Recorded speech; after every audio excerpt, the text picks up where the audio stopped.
The Agora of Athens was never silent. Even before the sun had fully risen, its stone-paved square carried a soft vibration, a murmur of footsteps, the rustle of baskets, the faint ring of a blacksmith's hammer echoing from nearby stalls. To walk into it was to step into the heartbeat of the city, where every detail of daily life found its place. Here, one did not need to search for stories. They surrounded you in every glance and every sound. A farmer adjusting the rope around a sack of olives. A fisherman setting his catch on a wooden board, scales glinting faintly as water dripped to the ground. A potter's wheel slowing to a stop, leaving rows of cups drying in the open air.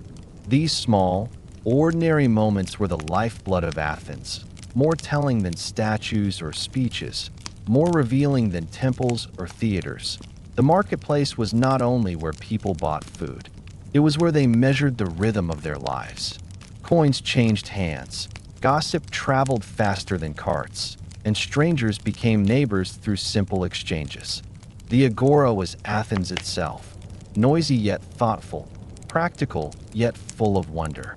To understand the city, one needed only to stand here, among its vendors, philosophers, and curious children, and feel how deeply the market held together the fabric of daily existence. The first light of day touched the city of Athens softly, painting the stone walls of homes in pale gold. From the hills above, the city looked peaceful, still wrapped in the quiet of early morning.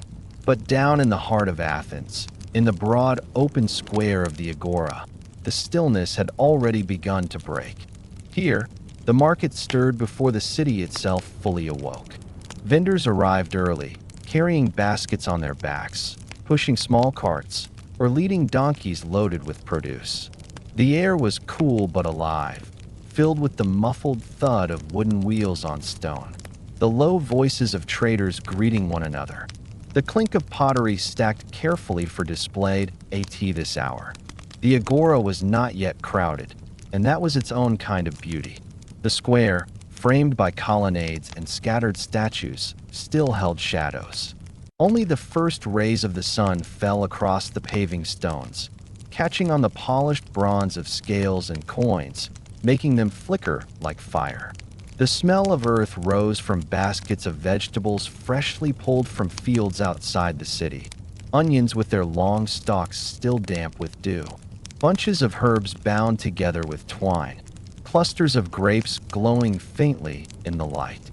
Nearby, a fisherman spread his catch on a rough wooden board, the silver of scales gleaming as he sprinkled water to keep them fresh a little longer.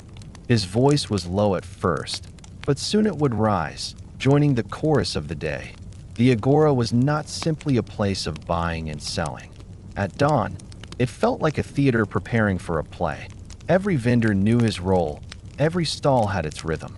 A baker carried baskets of bread still warm, their scent drifting through the air, soft and comforting, as if to welcome the city into wakefulness. Potters set out cups and bowls in neat rows, their surfaces catching the pale light. A shepherd's boy leaned against a wall, holding tight to a goat that bleated softly, waiting for buyers who might want fresh milk. And already, in a shaded corner, men gathered to speak, not of goods, but of politics, of philosophy, of the latest news. The marketplace was never only about food. It was about voices, about connection, about the pulse of the city itself. The sounds grew gradually, as if the square itself was breathing into life. A jar tipped, rolling gently against another with a hollow ring. A coin clinked as an early customer bought a handful of figs. The steady scrape of broom bristles swept dust from a stall's threshold. Merchants cleared their throats, rehearsing the calls they would soon shout more boldly as the crowd thickened. And through it all was the murmur of conversation, the quiet music of a city slowly waking together. There was a kind of harmony in this daily ritual. Farmers who had risen before dawn to bring their harvest found places they had stood in 100 times before. Fishermen set up in familiar spots where buyers knew to find them. Children, half asleep, carried smaller baskets for their parents, yawning but smiling at the sight of familiar faces. Neighbors exchanged greetings, not hurried, but patient, for in this early hour time still felt generous. Even the stray dogs that roamed the agora knew their places, weaving between stalls, lying at the feet of merchants. Their eyes half closed as if they too waited for the day to fully begin. To stand in the agora at dawn was to feel the city's heartbeat in its gentlest rhythm. Later in the day, the square would be full, noisy, almost overwhelming with shouting, bargaining, and laughter. But in this moment, there was balance. A man adjusting jars of oil on his stall paused to watch the sunlight creeping higher on the marble columns. A woman arranging figs in a basket stopped for a moment to stretch her back and smile at the smell of fresh bread drifting past. Even those who came here every day could not help but feel that this hour was special, a calm breath before the storm of the day. The agora belonged to everyone, and at dawn, everyone's presence seemed equal. The rich sent servants to purchase grain, but those servants walked the same stones as the poorest farmers. Philosophers leaned on the same colonnades where traders stacked baskets. Children darted between legs as freely as dogs. The boundaries of class and status, so sharp elsewhere in the city, seemed softer here. The market's rhythm pulled all into the same flow, buying, selling, talking, listening. It was, in its way, the most democratic of spaces. The square where the life of Athens revealed itself in ordinary details, and so the city awoke, not with fanfare or ceremony, but with the steady unfolding of the agora. As the sun climbed higher, shadows retreated, colors deepened, voices grew louder. Bread, fish, fruit, herbs, oil, honey, pottery, tools, all filled the square with sight and scent, weight and promise. But for those who came early, who stood in the half-light and watched the market wake, there was something quieter, more enduring. As the sun rose higher above Athens and shadows began to shrink along the edges of the agora, the quiet murmur of dawn gave way to a swelling tide of voices. If the early morning had been soft and patient, the later hours carried a rhythm far more insistent, like a steady chorus filling the great open square. The marketplace was alive now, not only with sights and smells, but with sound, a layered music of shouts, laughter, bargains, and arguments that wove together into something unmistakably Athenian. To stand here was to feel surrounded by the voices of the city, each one carrying a story, each one adding to the pulse of daily life. The vendors began it. Their calls rose above the crowd, not random but practiced, each one sharp enough to catch the ear of passers-by. The fisherman shouted the freshness of his catch, his voice deep and hoarse from years of calling across waves and streets alike. He lifted fish high in his hands, scales glinting in the light, while his words promised that no better catch could be found that day. The baker's cry was warmer, scented with the comfort of bread still steaming in baskets. He called not only to the stomach, but to memory, reminding people of the smell that always drifted from his stall. The potter's voice was steadier, quieter, but insistent, offering bowls and jars, strong and simple, meant to last through seasons. Together, their cries rose and fell like waves, no single one dominating for long, but each shaping the flow of the crowd. The buyers answered with their own voices, sometimes as loud as the vendors, sometimes quieter but no less firm. A woman bargaining for olives leaned close, her voice sharp, questioning the fairness of the price. A farmer seeking tools for his field spoke with a steady tone, respectful but cautious, measuring every coin he might spend. Children's voices cut through, bright and impatient, begging for figs or honeycombs, their pleas mingling with the laughter of merchants amused by their persistence. Every sound overlapped, layered, filling the square not with chaos, but with a rhythm as natural as breathing. There was no silence here, but neither was there disorder. Each voice had its place, each sound its weight. The shuffle of feet on stone, the clatter of amphorae being set down, the ring of coins counted carefully in a buyer's hand, all blended with the calls of vendors and the replies of buyers. The marketplace spoke as a single living body, though made of thousands of tongues. One could close their eyes and still know they were in Athens, in its agora, by sound alone. What was most striking was how human the voices were. Not polished, not rehearsed, but raw and alive. A fisherman's shout cracked with urgency. A potter's words carried dust in their tone. A farmer's laughter rang with weariness. Buyers argued, teased, pleaded, questioned. Neighbors greeted one another with warmth. Strangers tested one another with caution. Philosophy and politics were whispered in shaded corners, their quiet tones contrasting with the loud calls for bread and fish. The agora's voices carried the full range of life itself: necessity, joy, frustration, humor, thought. For a visitor, the noise might seem overwhelming at first. Yet for Athenians, it was music they knew by heart. Each cry and reply was familiar, each rhythm repeated day after day. They could tell by sound alone which vendors had arrived, which farmers had brought large harvests, which fishermen had been lucky at sea. The voices were signals, not only of goods, but of the city's well-being. A loud, confident call meant abundance. A softer, strained one might signal scarcity. Buyers listened carefully, just as vendors measured the tone of a bargain.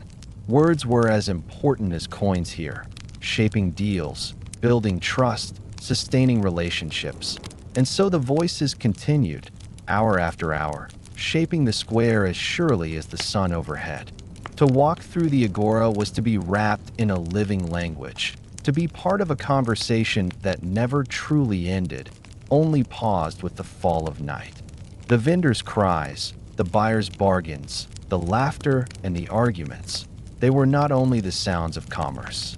They were the sounds of Athens itself, carried on the air, echoing against stone, marking the city's heartbeat in every word.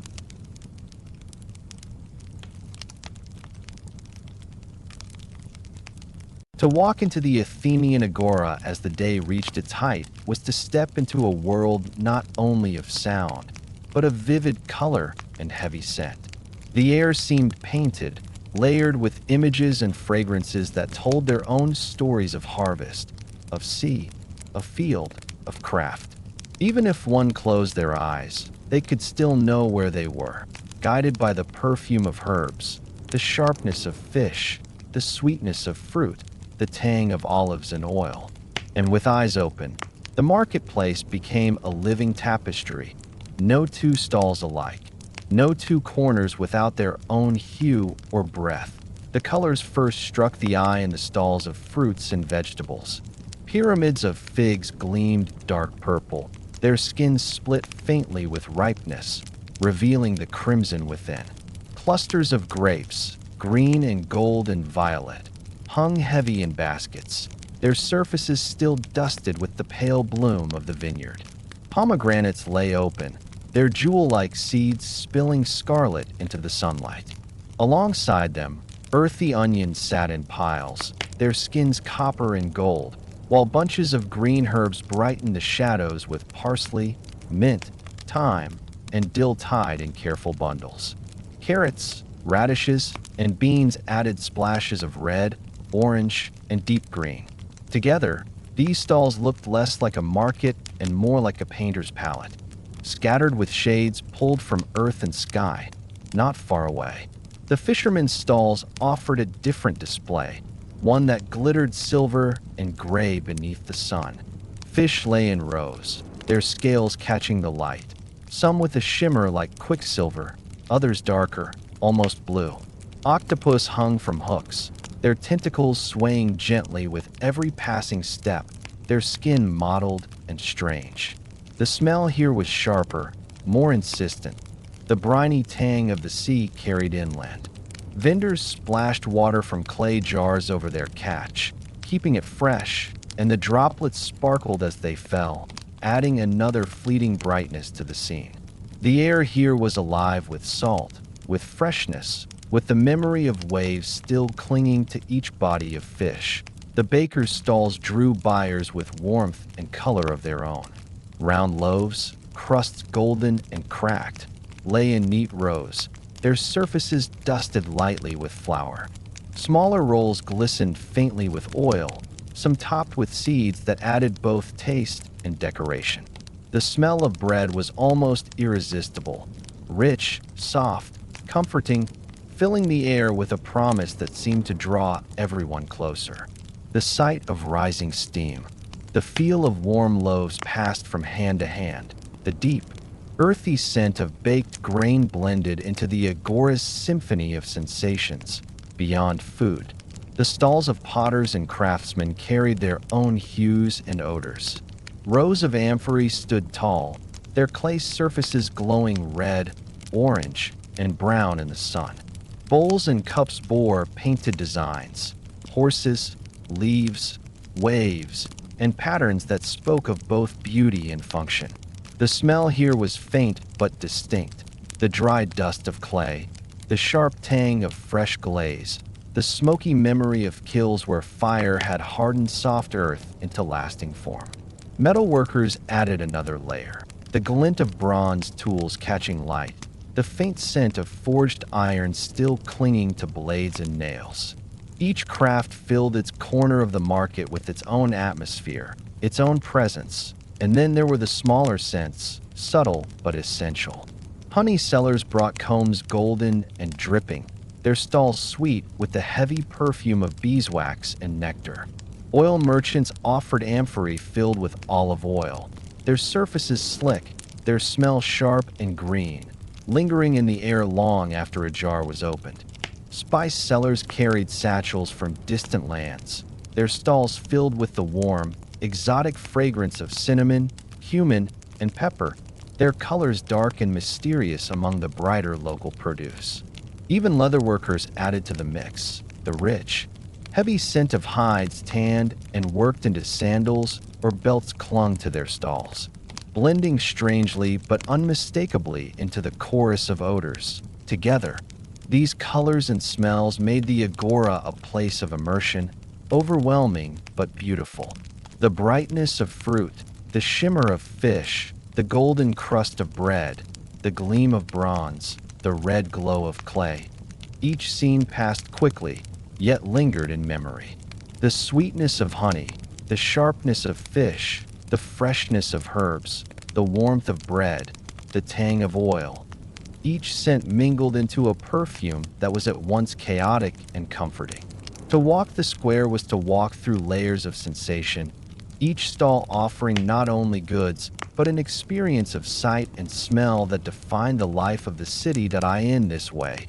The agora was more than a market.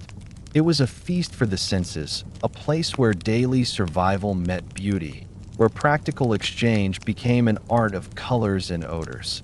For Athenians, these sensations were ordinary, woven into life so fully that they barely noticed them. But for anyone who paused, who truly saw and breathed, the agora revealed itself as a canvas painted fresh each morning, alive with shades and perfumes that told the story of Athens more clearly than any speech or monument. The agora of Athens was never just a market. Yes, it was a place of food, of jars of oil and baskets of figs, of fish displayed on wooden boards, and bread still warm from the oven. But woven into the daily rhythm of trade was something quieter yet more enduring: conversation. Here, among the stalls of vegetables and the cries of merchants, philosophy and thought lived side by side with commerce. The voices of buyers and sellers mingled with those who came not for goods, but for ideas. The marketplace was Athens's pantry, but it was also its classroom, its theater of thought, its open stage for questions that still shaped the world that I in the cool shade of colonnades. Away from the brightest glare of the sun, small groups gathered. Some stood, leaning against columns polished smooth by years of touch. Others sat on steps or simple stools carried with them. Their hands moved as they spoke, gestures punctuating words, their eyes bright with curiosity. They were not here to sell fish or to bargain for olives. They were here to listen, to question, to wonder aloud. Around them, the noise of the market continued. Vendors shouted. Buyers argued. Children laughed. But for these groups, the agora offered space enough for another kind of exchange. Socrates himself was said to wander here, barefoot, plain in appearance, yet magnetic in voice. He asked questions of anyone, from farmers carrying onions to merchants counting coins, from youths strolling proudly to elders watching quietly. His method was not to declare answers, but to ask again and again, what is justice? What is virtue? What is courage? The stalls around him might be filled with jars of oil or slabs of meat, but his questions cut deeper, stirring thought in the midst of trade. Some laughed, some turned away, some grew angry at being pressed, but others lingered, drawn by the force of dialogue. The agora gave him an audience as varied as the goods on display. Other philosophers, too, made their presence known. Young men followed teachers in small circles, their discussions drifting into the market air like another kind of music. Some spoke of politics, debating how the city should be governed, voices sharp as they compared Athens to her rivals. Others spoke of the cosmos, pointing upward as they imagined the movements of stars beyond the blue sky. Still others spoke of human life itself, of love, of family, of what it meant to live well. These conversations were not hidden in schools or closed halls. They happened here, in the dust and noise of the market, among jars and fish and figs. The agora was both storehouse and schoolhouse, both pantry and philosophy hall. The mingling of thought and trade gave the square a unique energy. A farmer might come to sell herbs and leave having listened to a debate on justice. A merchant might pause in his counting of coins to hear a question about courage. A boy sent to buy bread might stand still, forgetting his errand, as he listened to men speak of the soul. The market made philosophy ordinary, part of daily life, accessible to anyone who cared to listen. It was not only famous names who spoke here. Ordinary men and women, too, exchanged ideas alongside goods. Gossip was its own philosophy, full of questions about loyalty and fairness. Storytelling carried lessons as much as entertainment. Even bargaining itself was a kind of dialogue, testing wit, weighing value, pushing back and forth with reason and instinct. To think in Athens was not always to stand apart in silence. It was often to speak in the marketplace, to wrestle with ideas in the same place where one bought fish or bread, the scent of fresh herbs mixed with the sound of argument. The shimmer of bronze tools caught the eye as a philosopher spoke of courage. The clink of coins echoed near a group debating what justice meant. It was all one fabric, woven tightly together. Trade fed the body, thought fed the mind, and both shared the same stones, the same air, the same square. And so, to walk through the agora was not only to be surrounded by goods, but to be surrounded by ideas. The voices of vendors cried out the price of olives, but just steps away another voice asked what it meant to live with virtue. The hands that counted coins might, a moment later, point upward in wonder at the stars. The feet that carried baskets of bread also paused to listen to words that would outlive stone itself. This mingling gave the agora its true soul. It was never only a marketplace.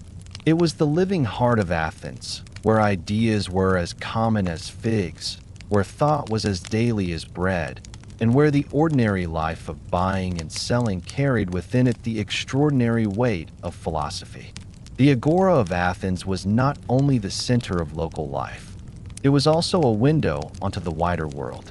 As the city thrived and its ships moved across the Aegean and beyond, foreign traders found their way into the marketplace, carrying with them not only goods but accents, colors, and stories from distant lands. Their presence added another layer to the agora's tapestry, making the square not just a reflection of Athens itself, but a mirror of the larger world. To see them arrive was to witness the meeting of worlds. Ships unloaded their cargo at the harbors of Piraeus, and soon afterward men appeared in the marketplace carrying crates, amphorae, and sacks that smelled of distant shores. Their clothing marked them as outsiders, cloaks of unfamiliar cut, sandals stitched differently, bright fabrics dyed with shades rare in Athens. Their speech was accented, sometimes hard to understand, but their gestures were clear. They had come to sell, to trade, to share what they carried from lands far beyond the city walls. The goods they brought dazzled the eye. There were spices, their scents rich and strange, sharper than the herbs grown in Athenian fields. Small satchels of cinnamon, cumin, or pepper filled the air with fragrances that seemed to belong to another world entirely, stirring curiosity even in those who could not afford them. There were fabrics, too, fine linens, woven cloth dyed in colors deeper than what local plants could provide, shades of purple and crimson that caught the sun like fire. Traders unrolled bolts of cloth slowly, letting the crowd touch them, marvel at their smoothness, their rarity. Other goods carried the memory of distant seas. Dried fish packed tightly in salt from far harbors. Jars of exotic oils with flavors unfamiliar to Athenian tongues. Baskets of fruits rarely seen in the city, dates. Pomegranates larger and sweeter than local harvests. Strange nuts and seeds whose names few Athenians knew. Honey came from other lands, thicker or darker than the golden combs of local bees. Amphorae of wine from foreign vineyards stood side by side with Athenian jars, their shapes slightly different, their flavors promising new experiences. To taste such goods was to step, even briefly, into another culture, another way of life. The traders themselves carried as much fascination as their wares. They spoke in quick bursts of foreign words, mixing gestures with broken Greek. Their hands moved constantly, pointing to goods, shaping numbers, showing weight. Some had beards braided in styles unfamiliar. Others wore amulets or jewelry that seemed exotic to local eyes. Children followed them curiously, laughing at their accents, marveling at the strange trinkets that dangled from their belts. Athenians were proud of their own city, but they were not immune to curiosity, and the presence of outsiders always stirred both caution and wonder. Deals between locals and foreigners were a spectacle in themselves.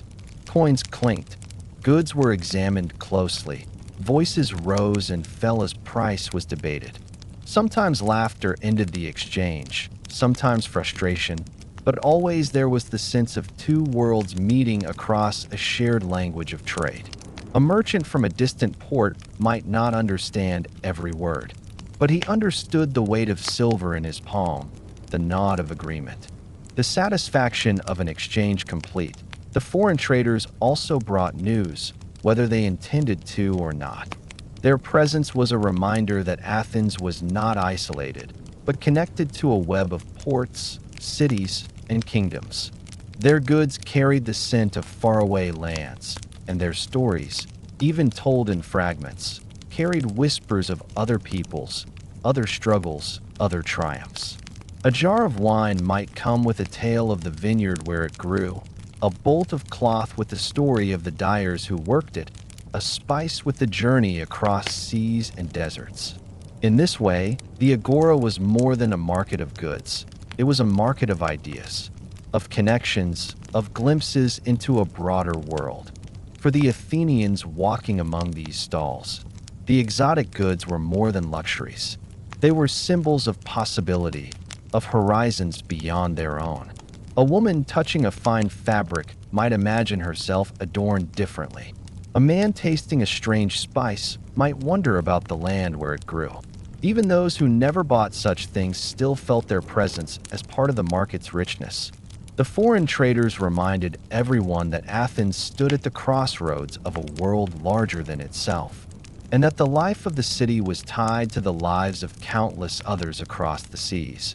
And so the square carried not only the scents of figs and bread, not only the cries of local vendors, but also the fragrances of distant spices, the shimmer of foreign cloth.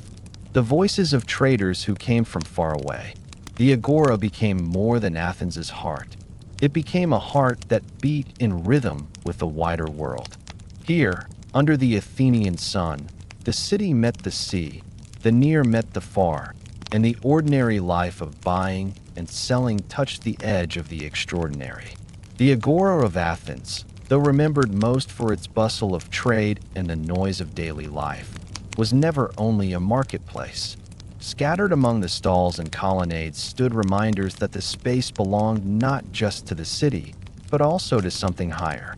Temples and altars rose within and around the square, their columns and stones woven seamlessly into the life of buying and selling.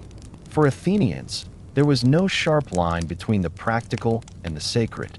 To purchase bread or fish, to bargain for olives or cloth, was to move through a space where the presence of the divine was always near.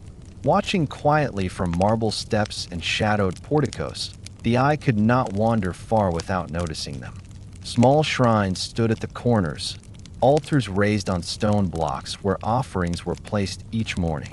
Larger temples framed the square, their columns tall against the sky, their pediments decorated with carved figures that seemed to watch over the crowds. The smoke of incense drifted faintly on the air, mingling with the smell of herbs and fish, rising above the cries of vendors. To walk the market was to walk among sacred watchfulness, to feel that every coin exchanged, every loaf carried home, happened under the gaze of guardians older than the city itself. Merchants often placed small tokens at nearby shrines before beginning their day, a gesture of respect, of hope for fair trade and good fortune. Buyers, too, sometimes paused, setting down baskets briefly to whisper a prayer or to leave a handful of grain at an altar. These acts were quiet, not disruptive to the flow of the market, but they wove the sacred into the fabric of ordinary life. A woman buying figs might brush the stone of a small shrine as she passed, almost without thought, as natural as adjusting the basket on her shoulder. A boy sent to fetch bread might stop for a heartbeat before an altar, his eyes wide, his hand brushing against its cool surface. Such moments were part of the rhythm of the day. The temples themselves were more than buildings. They were anchors. Their steps provided resting places for weary feet. Their shade offered relief from the sun. Children played on their lower stones, their laughter ringing off marble walls. Philosophers leaned against their columns as they spoke, their voices carrying into the market air. Performers found audiences near their steps, where people naturally gathered. The sacred presence was constant, but it was also generous, allowing the life of the city to move around it, to borrow its strength, to fold its space into the marketplace. The blending of sacred and ordinary gave the agora a unique character. It was not unusual for the sound of bargaining to mingle with the soft chant of a small ritual, or for the smell of incense to drift across baskets of onions and herbs. This was no contradiction for Athenians. It was harmony. The same square that fed the body also reminded the mind of higher truths. The same stones that bore the weight of coins also bore the weight of offerings. In this way, the market was never only about survival or trade. It was about living within a world that was at once practical and sacred, human and timeless. Even those who came to the agora only to sell or to buy could not ignore the quiet presence of the temples and altars. They stood steady as the crowd shifted, as goods came and went, as voices rose and fell. When the market closed at night, when stalls were emptied and stones lay quiet under the stars, the sacred structures remained, holding their silent watch. They had seen countless days, countless crowds, countless trades, and would see countless more. Their permanence reminded Athenians that while markets changed, while goods and people flowed endlessly, there was something deeper holding the city together that to wander the agora, then, was to move in two worlds at once. One was loud, filled with cries, laughter, bargaining, and trade. The other was quiet, steady, sacred, anchored in stone and ritual. Together they made the space whole. To buy bread beneath the gaze of a temple was to feel that life itself was balanced, the body sustained, the spirit remembered. And so, in the heart of Athens, in its busiest square, the sacred presence was always there, woven into the stones, into the air, into the very breath of the marketplace.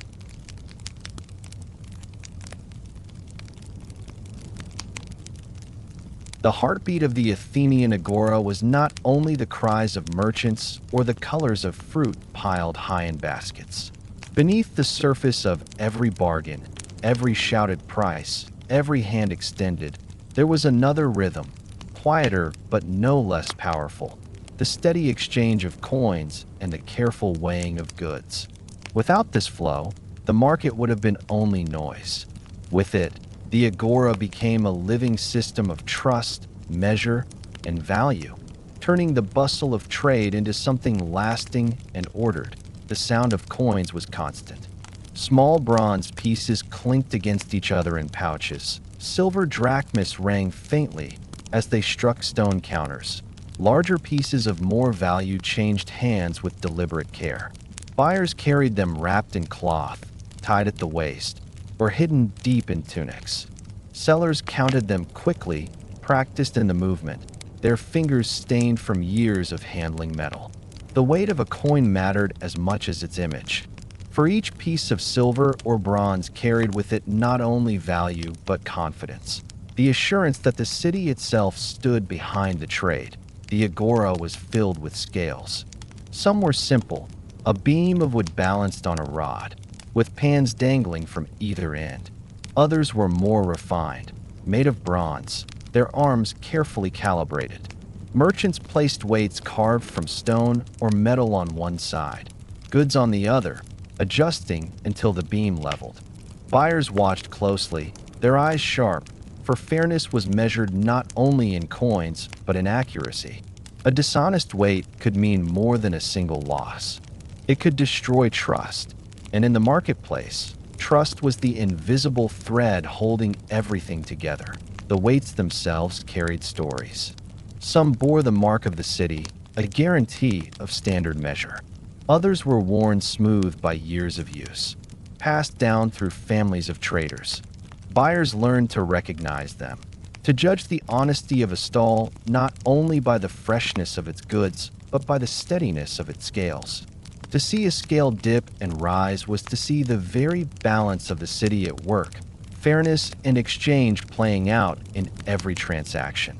Coins traveled constantly, changing hands dozens of times in a single day. A fisherman might receive silver for his catch in the morning, only to spend part of it by noon on bread, oil, or tools. A farmer might sell his herbs, then use the earnings to buy bronze nails or a new pot. The flow of money tied the market together, linking stalls that otherwise had little in common. What began as a basket of grapes might, through trade, become a new cloak, or a loaf of bread, or even a lesson paid for a child. The agora was not only where goods were exchanged, it was where value moved, binding lives together through the steady rhythm of coin and measure. The sound of this flow was subtle but constant. A coin dropped into a palm with a metallic ring. Another clinked into a wooden box, where dozens more rattled faintly. Scales creaked as beams shifted, pans swayed, weights pressed downward. Voices rose to question a measure, to confirm a price, to seal a bargain. All of it blended with the louder cries of the vendors and the laughter of the children, creating a harmony where trade was both seen and heard. What made it remarkable was how ordinary it became. To an Athenian, the sound of coins and scales was as natural as birdsong, as much a part of life as the smell of bread or the sight of pottery. Few thought about it consciously, yet all depended on it. The agora was a place of abundance not only because of what was sold, but because of the system that allowed trade to move smoothly day after day. It was a living economy, carried in pouches and measured on scales, flowing as steadily as water in a stream. Trust was at its heart. Without trust in the coin's weight, in the fairness of scales, in the honesty of merchants, the marketplace would falter. But with trust, the agora thrived, growing into a place where not only Athenians but foreigners, too, felt secure in trading. Each exchange, each weighed measure, reinforced that bond, making the agora not just a space of commerce, but a space of shared confidence, of silent agreements that held the city together. And so, the coins and weights of the agora were more than tools. They were symbols of order, of fairness, of connection. They were the quiet pulse beneath the louder rhythm of trade, the steady flow that turned chaos into harmony. To walk through the square was to see them everywhere, gleaming briefly in the sun, resting on scales, clutched in hands, hidden in pouches. To hear them was to hear Athens itself, alive with exchange, alive with trust, alive with the endless flow of trade. The Athenian agora, busy on any ordinary day, became something altogether different when festivals arrived. What was already a place of life and exchange grew even fuller, louder, brighter. The square that normally held farmers, fishermen, potters, and buyers now overflowed with visitors from the countryside, with travelers, with performers eager to show their skills, with priests and magistrates preparing ceremonies. The ordinary rhythm of trade swelled into celebration, transforming the familiar marketplace into a stage for the entire city's spirit. From early morning, the signs of festivity were clear. Stalls filled more quickly, their tables stacked not only with food and goods, but also with ribbons, garlands, and decorations. Vendors dressed a little more finely, tying colorful cloths at their waists, polishing the bronze of their scales, arranging their wares with extra care. Families carried baskets not only for buying, but for offering, gifts, or sharing. Even the air seemed thicker, filled with scents of incense rising from nearby altars, blending with the sweetness of honey cakes, the sharpness of roasting meat, the freshness of herbs bound into garlands. Crowds gathered in numbers greater than any ordinary day. Farmers came in from the hills, bringing extra loads of olives, figs, or grain, knowing that demand would be high. Craftsmen carried their finest work, painted cups, polished tools, jewelry that glittered in the sunlight.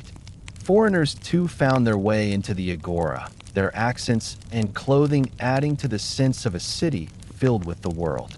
The square was no longer only Athens' heart. It was a crossroads of voices, faces, and colors, all pressed together in celebration. Performers filled every open space. Musicians with lyres, flutes, and drums played louder and more often than on ordinary days, their rhythms carrying across the square. Jugglers tossed bright objects high above the heads of the crowd, their movements catching the eyes of children who squealed with delight. Dancers spun in the open spaces, their garments swirling, their steps keeping time with the music. Storytellers found larger audiences, their voices carrying tales of heroes and battles, gods and wonders, as listeners leaned close.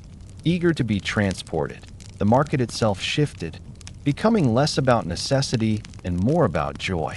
People bought sweets and treats, foods reserved for special days, little tokens or trinkets to carry home. Stalls offered wreaths of flowers, ribbons in bright colors, perfumes in small jars. The exchange of coins was still there, but it felt lighter, less urgent, as if people allowed themselves to spend more freely, to celebrate with the rest of the city. Laughter echoed more often, arguments seemed fewer, and the tone of voices carried more excitement than tension.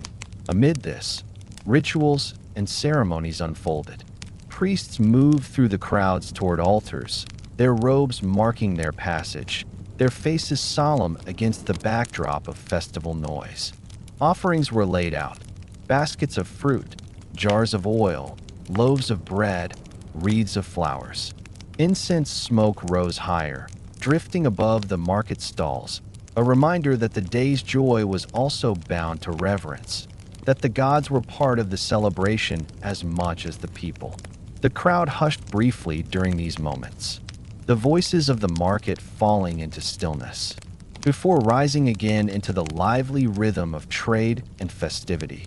Children were perhaps the happiest in these times. They darted between stalls, garlands of flowers in their hair, sticky with honey from sweets, laughing as they watched dancers or ran after jugglers. Their joy was contagious, drawing smiles even from weary farmers or stern magistrates. For them, the agora during a festival was not only a place of errands but a world of wonder, where sound, color, and taste seemed endless as the day moved on. The celebration only deepened. The square pulsed with movement, a river of bodies flowing between stalls, around altars, past performers.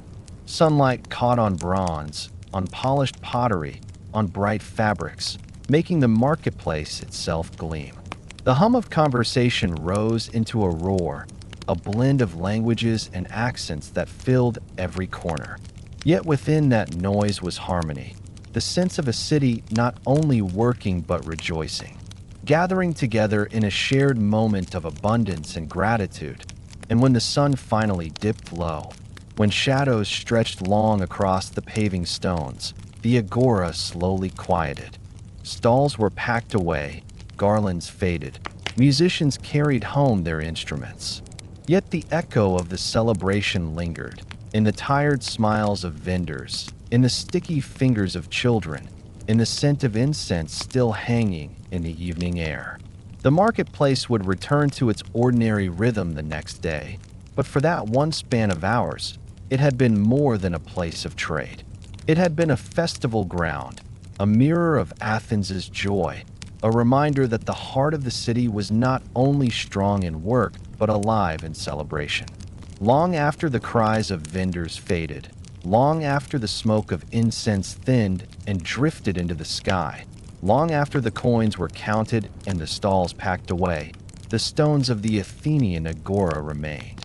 They kept their silence through the night, through seasons, through centuries. And in that silence, they held memory. For the agora was not only a marketplace of its own time, it became a place that lingered in the imagination, a reminder of how a city lived, how it breathed, how it gathered itself into one space to share the ordinary rhythm of survival and the extraordinary rhythm of community. Even today, when we walk among the broken columns and scattered stones, we can almost hear the echo of that life. The agora may lie quiet now, but once it pulsed with footsteps, voices, and laughter. Every worn paving stone once felt the weight of baskets, sandals, hooves, and wheels. Every column once shaded a group of philosophers deep in conversation, or a weary vendor resting for a moment between customers. Every open stretch once filled with children's laughter, with jugglers' movements, with the murmur of bargains struck and sealed. The memory of those sounds seems to cling to the ruins, whispering faintly through the air even in silence. The lasting memory of the agora is not found only in the great events that may have touched its stones, but in the daily lives of ordinary people. A woman carrying a basket of olives, a fisherman laying out his catch with careful pride, a farmer setting down a sack of grain, brushing dust from his hands, a baker arranging warm loaves in neat rows. These simple acts, repeated countless times, gave the agora its life more than any speech or ceremony.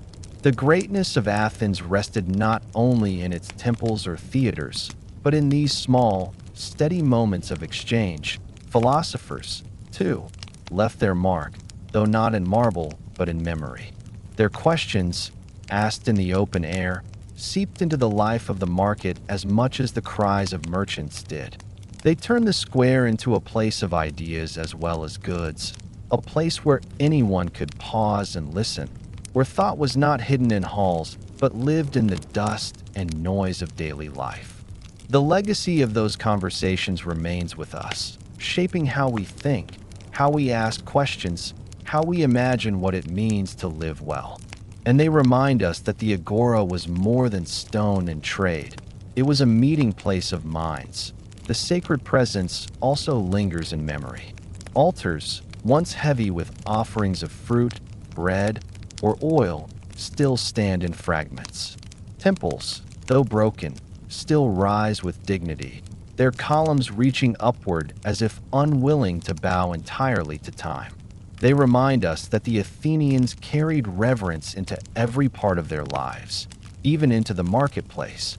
The blending of sacred and ordinary in the agora left a legacy of balance, that survival was not only about food and trade, but also about remembering what lay beyond human hands. What remains most powerful, however, is the memory of togetherness. The agora was a place where all met, rich and poor, young and old, citizens and strangers. It was where lives crossed daily, where voices blended, where people saw one another not only as buyers and sellers, but as neighbors, as fellow Athenians, as part of the same fabric. That fabric stretched across centuries, and though the threads have thinned, its pattern is still visible. The ruins we see are not lifeless stones, but reminders of countless footsteps, countless voices, countless shared moments of humanity as the centuries rolled forward. Empires rose and fell, yet the agora remained. Its memory carried in history, in stories, in the stones themselves. Even in ruin, it continues to teach us. It shows that the heart of a city is not always in its grandest monuments, but in its marketplaces, in the spaces where ordinary life unfolds, where people meet, where survival is shaped into community. The Agora of Athens was such a place, and in that sense, it is eternal. And so, the lasting memory of the Agora is not only that it was once the center of Athens, it is that it remains, even now, a symbol of how people live together, of how they share food, words, ideas, rituals, celebrations, of how a city breathes through its gatherings.